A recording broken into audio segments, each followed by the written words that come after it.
All right, well, they're as mad as hell, and they are not going to take it anymore. And, of course, I'm talking about retail investors who continue to fight against all the odds, against the billions of dollars of power and influence of hedge funds. Their goal is simply to make the system fair. Occupy SEC 2023 has a bunch of those folks. They've all gathered from all over the country. They're in Washington, D.C. today and tomorrow. And joining us live from the protests, Occupy SEC 2023, the organizer, Mike Miner. Mike, listen, I know you don't represent all the apes and all the individual investors out there. You're just a Marine who's trying to do the right thing, and I applaud you for it. Tell us what the main issues are.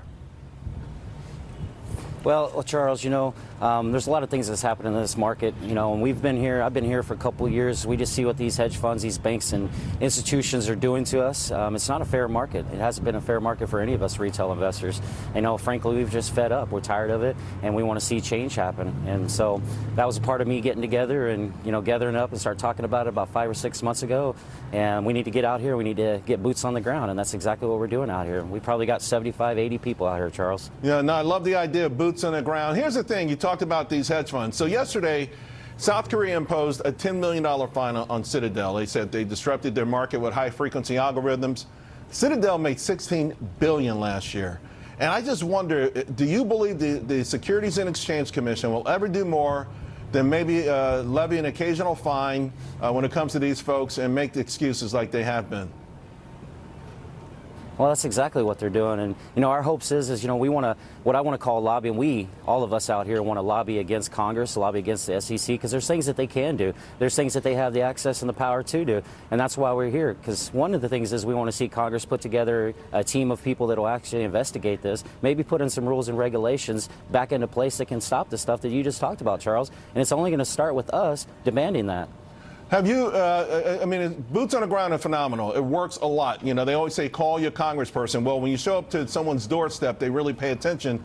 What are some of the other things, though, that you're trying to do in terms of organizational-wise? Because I feel like when I look through social media, it's a hodgepodge here and there. Every now and then they start arguing with each other. And I'm sitting back saying to myself, Ken Griffin is smoking a big Cuban cigar and laughing at everyone because you're not organized enough.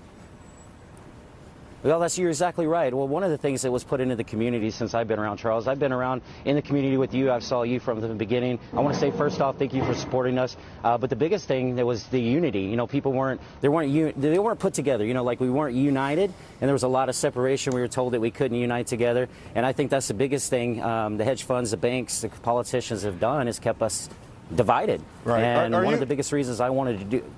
I'm sorry, Mike. I was going to say that one of the biggest reasons. Yeah, can you hear me? Yeah.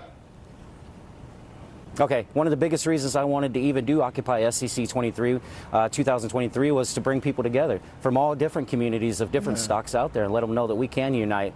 Yeah. That's the whole purpose of this. Well, keep it going, get a little bit more organized, stop all the infighting, write some letters, and keep doing this. They'll hear your voice sooner or later. Thanks, Mike, and good luck with that. Yes, sir. Thank you so much, Charles, and thank you for taking the time out of your day. You got it. All right, let me bring in now Real Talk Capital CEO, Rob Luna. And Rob, you work with individual investors all the time, and I'm sure the first thing they tell you is that the system is rigged, and they've seen it firsthand or they've heard about it. What do you tell to folks like those at this rally? They're in the market. They may not own a whole lot of stocks, in part because they don't trust the system. Well, a couple of things, Charles. First off, good for you, because you're the only one that's really giving a platform to the average investor to allow them to talk about, the crap they've been dealing with as little investors for a long time, because no one's really looking out for them. But, at the end of the day, what I tell them, Charles, is do what you're doing out there right now. Write those letters and do those things. But get over this idea that Wall Street is rigged and you can't make any money, because that's just simply not true. You have to have discipline. You have to educate yourself. You have to have a game plan. But if you go into it thinking you're going to lose, more than likely, Charles, you're going to lose. And as you and I know, you can definitely make money in this market. So I don't want new investors getting scared away by stuff like this. I tell people I think its system is rigged to a degree, and it's an unlevel playing field, but it's also the greatest money-making machine in history. Exactly. So if these folks can get things fixed, great, but don't miss out on it. And to that point, I want to give you props, because you've been killing it. So you came on the show late last year. You came on the show earlier this year. I know far-fetched. You're up 45% on it. My question to you, are you going to hold that? Or are you going to let it ride? Or are you going to take profits? Yeah, well, I'm glad because our folks on Twitter remember the buys, but they never know the sells. So I want to talk to them about that. You know, I don't buy and hold groceries.